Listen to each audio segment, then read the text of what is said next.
उमर अब्दुल्ला ने आज राहुल गांधी पर बयान दिया। उमर ने कहा कि राहुल गांधी को जम्मू पर ध्यान देना चाहिए। जम्मू में राहुल गांधी ध्यान देने पहुंचे, एक रैली की और भाषण के दौरान राहुल गांधी कुछ ऐसा बोल गए जो किसी की समझ तक में नहीं है। आप पीओके से रेफ्यूजीज आए,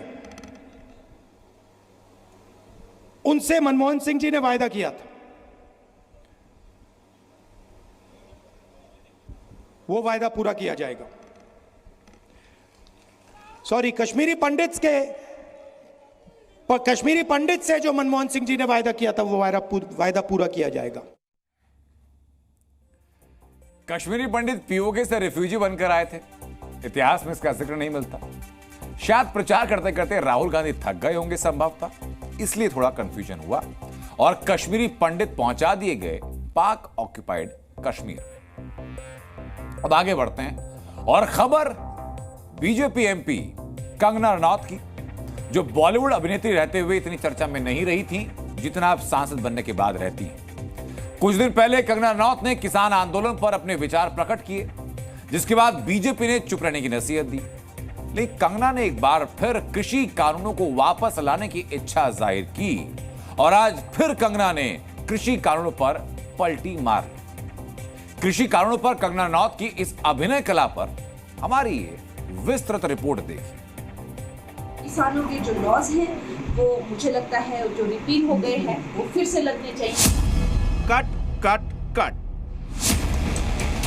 अरे कंगना जी, ये क्या डायलॉग बोल रही हैं? ये तो कंट्रोवर्सी हो गई। हो सकता है कंट्रोवर्शियल हो जाए, लेकिन मुझे लगता है किसानों के हितकारी लॉज वापस आने चाहिए और किसानों को खुद इसकी डिमांड करनी चाहिए, और ताकि हमारे किसान भी जैसे बाकी जगहों पे समृद्धि हो रही है, हमारे किसान की समृद्धि में कोई ब्रेक ना लगे।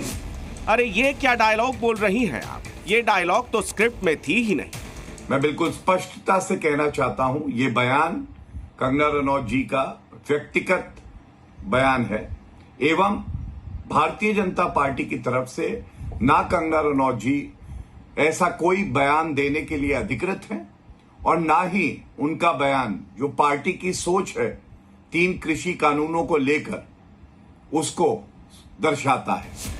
देखा कंगना जी, फिर आप कंप्लेन करती हैं कि आपकी फिल्म चलती नहीं। जब डायलॉग ही गलत बोलेंगी तो चाहे फिल्म हो या फिर पॉलिटिक्स कैसे चलेगी? चलिए माफी मांगिए। अगर मैंने अपने शब्दों से और अपनी सोच से किसी को डिसअपॉइंट किया है, मुझे खेद रहेगा। I take my words back. माना कि कृषि कानूनों को लेकर आपका स्टैंड क्लियर है, लेकिन आपको वही कहना पड़ेगा जो बीजेपी का स्टैंड है, क्योंकि अब आप अभिनेत्री नहीं है, बीजेपी की सांसद है। बड़ी ही संवेदनशीलता से और सहानुभूति से हमारे माननीय प्रधानमंत्री जी ने वो लॉज जो थे वापस ले लिए थे, और ये हम सब कार्यकर्ताओं का कर्तव्य बनता है कि हम उनके शब्दों की गरिमा रखें।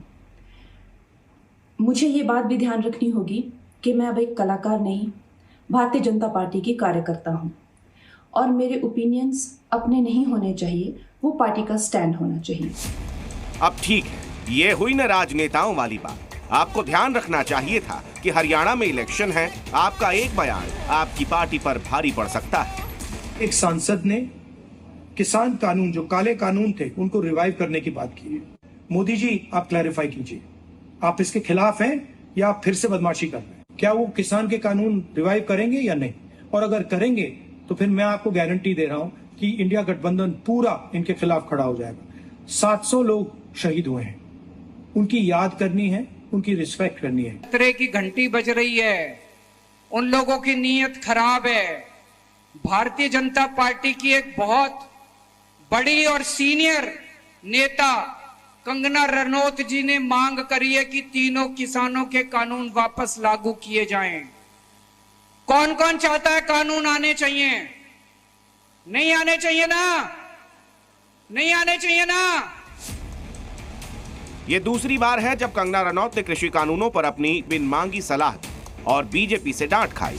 लेकिन पिछली बार तो कंगना को कुछ ज्यादा ही झेलना पड़ गया था। उम्मीद है अगली बार कंगना मुंह खोलेंगी तो सोच समझ कर बोलेंगी। ब्यूरो रिपोर्ट, जी मीडिया।